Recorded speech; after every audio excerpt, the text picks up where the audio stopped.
Coming up next on the Jeff Crilley Show, you're going to meet two of the driving forces behind a global movement of nonprofits. It's called Rising Tides. Their story just ahead.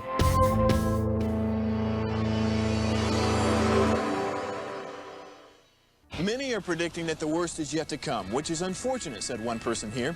Until now, they've enjoyed the reputation of being the nation's icebox. Watched a burglar in his home this morning by webcam. As a journalist of over 25 years, stories are what make my world turn. Reporting live from the Dallas newsroom tonight, Jeff Crilley, Fox 4 News. But in 2008, I took the jump from my familiar life and started a PR firm from my home. We're talking about anyone with a camcorder like the one I'm using becomes a television network. We started slowly growing the company, and we now have over 100 clients, and we've branched into the world of live digital broadcasting. I now own 8 different TV studios and have a huge team, and the stories that I now get to share are sometimes the most important of my life.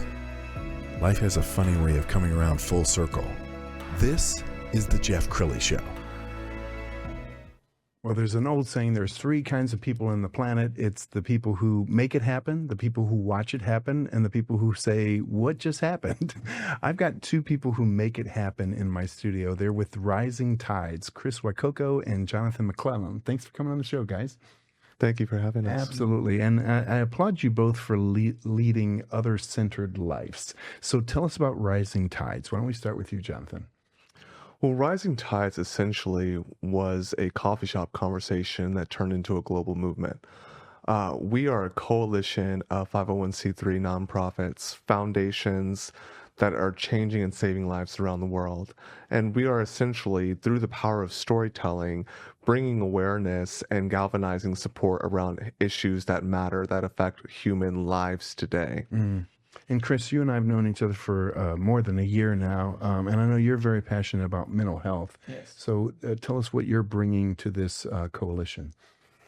Being a co-host for the show is really something valuable for me, and then helping the Rising Tide to really feature the docuseries for every unique individuals. Mm-hmm. And because I can relate as an immigrant starting from nothing, and now we are an advocate for the mental health, that we're promoting more than anything, becoming proactive than reactive to our mental health, to our wellness. I think that's the most important priority. Sure. And doing this hand in hand with Jonathon, it's really giving us the sigh of relief. Okay, staying with you for a moment, Chris, let's talk about the mental health pandemic, if you will, because we had the actual pandemic, and then you had the fallout from the pandemic. You can't take, everybody on the planet and put them in timeout and then say, oh, never mind. It's time to go back to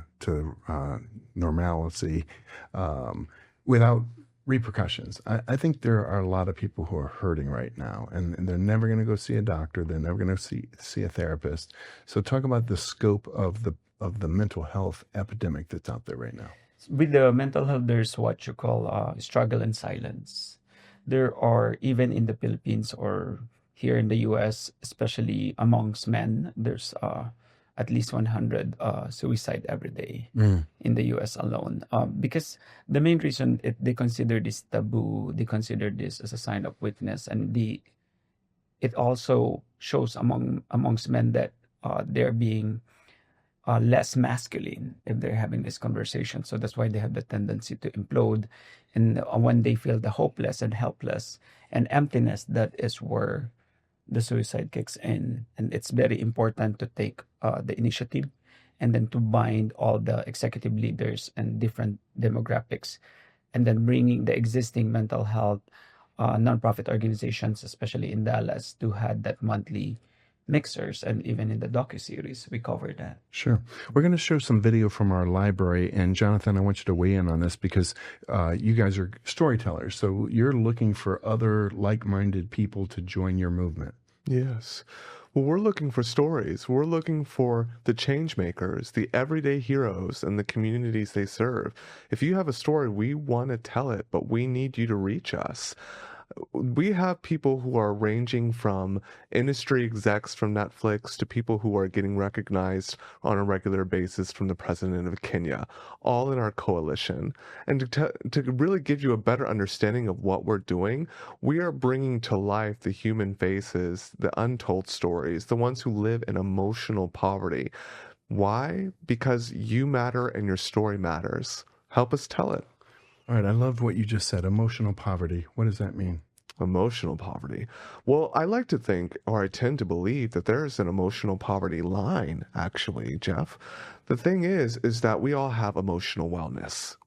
Generally we have some happiness, we might have some bad days, but our ability to thrive depends on how far above we are from that emotional poverty line. Because when you drop beneath it, that's when suicide, depression, chronic anxiety, and actual affects your whole overall wellness, your physical health. I experienced that, as a child, being homeless as a child, and then going through the system, and then becoming an adult, developing schizophrenia, and just going through too much that I am amazed that I'm still here. But the beauty about what we're doing, Jeff, is that we are showing that when we rise, we all rise, and we must rise together. Because when communities pour into people like me, it helps me to be able to pour into other people. And it just has this wave. It creates a wave. It creates a domino effect. And eventually, the people that you hear about that usually are perishing by the wayside are the ones getting saved. Well, I love the name. I mean, the old saying, "A rising tide lifts all boats." Yeah. How'd you guys come up with the name for the coalition? Well, it was really about rising. I mean, we've heard so much, about, still I rise. I think of Maya Angelou, the renowned poet. And, if you were familiar with her work, you understood that she had gone through everything that you could think of, essentially. And yet still she managed to rise. And it's that hope, it's that belief that even though the world is suffering right now and too much is happening, that we just can't ignore it. We can still rise. We still can. But it's only together should and can we actually rise. Because when we all rise, we all win. Amen. All right, we've got 2 minutes left, so I'm going to have you both give some final thoughts, starting with you, Chris. What do you want to leave the audience with?